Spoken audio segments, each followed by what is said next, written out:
Hello student, आपका जो है एनएस कोचिंग में स्वागत है। आइए आज बोर्ड के एग्ज़ाम में पूछे जाने वाला बहुत ही महत्वपूर्ण क्वेश्चन के बारे में बात करेंगे। ये जो है कक्षा 12 के बोर्ड के एग्ज़ाम में हर साल पूछे जाने वाला क्वेश्चन है। ये हमेशा पूछा जाता है आपके लॉन्ग क्वेश्चन में, इसलिए आप इसको एक सरलतम विधि के माध्यम से इसको बताएंगे कि आपको जो है क्या आ जाएगा। ठीक है ना। तो देखिए, हम लोग पढ़ने जा रहे हैं ट्रांसफार्मर। पहली बात तो हम लोग बात करेंगे कि इसका सिद्धांत किस पे काम करता है और ये कितने प्रकार का होता है। कितने बच्चों को यही नहीं पता होता है कि जो है अगर ट्रांसफार्मर के कितने प्रकार होते हैं और कैसे पहचाने कि यह जो है ऊंचाई ट्रांसफार्मर है और अवचाई ट्रांसफार्मर है।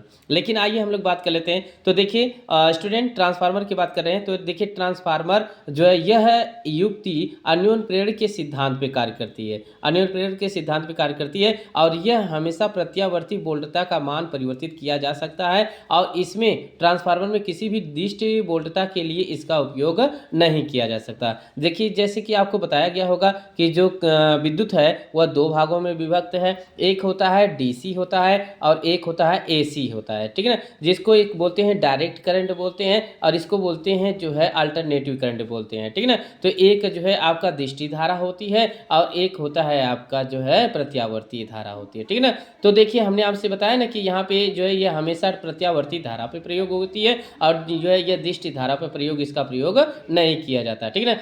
तो संभवतः आपको बताया गया कि जो यह युक्ति अन्योन्य प्रेरण के सिद्धांत पे कार्य करती है और इसका प्रयोग हम लोग जो है प्रत्यावर्ती वोल्टता के सिद्धांत पे कार्य करते हैं, न कि जो है किसी भी निर्दिष्ट वोल्टता के लिए ट्रांसफार्मर का उपयोग करते हैं।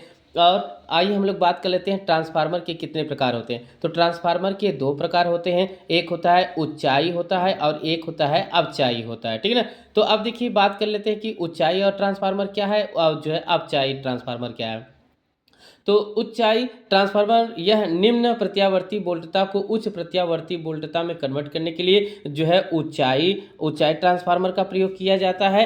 और आइए हम लोग बात कर लेते हैं कि अवचाई ट्रांसफार्मर क्या होता है। यह उच्च प्रत्यावर्ती वोल्टता को निम्न प्रत्यावर्ती वोल्टता में कन्वर्ट करने के लिए हम लोग किसका प्रयोग करते हैं, अवचाई जो है ट्रांसफार्मर का प्रयोग करते हैं। बहुत सारे जो है स्टूडेंट होते हैं, जब उनको जो है एक सर्किट दे दी जाती है बनाकर और उनको पता करना होता है कि बताइए यह जो है ऊंचाई ट्रांसफार्मर है कि अवचाई ट्रांसफार्मर है। तो देखिए, इसको पहचानने के एक आपको ट्रिक दे रहे हैं कि जिसमें भी अगर कुंडली की फेरों की संख्या अगर ज़्यादा होगी तो उसे जो है ऊंचाई ट्रांसफार्मर कहेंगे और जिसमें भी कुंडली में फेरों की संख्या कम होगी उसे अवचाई ट्रांसफार्मर कहते हैं। तो देखिए, हमने आपको बताया कि ट्रांसफार्मर किसे कहते हैं और ट्रांसफार्मर के कितने प्रकार होते हैं, कैसे किसी भी जो है ऊंचाई ट्रांसफार्मर और अवचाई ट्रांसफार्मर को जो है पहचाना जा सकता है। तो संभवतः हमने आपको बताया कि जो है जिसमें भी जो है कुंडली की फेरों की संख्या अधिक होगी उसे ऊंचाई ट्रांसफार्मर कहेंगे और जिसमें कुंडली की फेरों की संख्या कम होगी उसे अवचाई ट्रांसफार्मर कहते हैं। और अगर मान लीजिए इसके सिद्धांत का जो है प्रतिपादन करें और जो है इसके न्यूमेरिकल को लगाएं तो इसका न्यूमेरिकल होता है ES अपन जो EP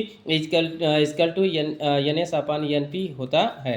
तो देखिए, संभवतः हमने आपको बताया कि ट्रांसफार्मर किसे होता है तो आपको आ गया होगा और यह आपके बोर्ड के एग्जाम के लिए बहुत ही क्या है, इंपॉर्टेंट है। और जो है क्लास 12 के सभी बच्चे इसको जरूर पढ़ के जाएं क्योंकि हर साल यह पूछे जाने वाला क्वेश्चन है। यह बहुत ही इंपॉर्टेंट है आपके लिए।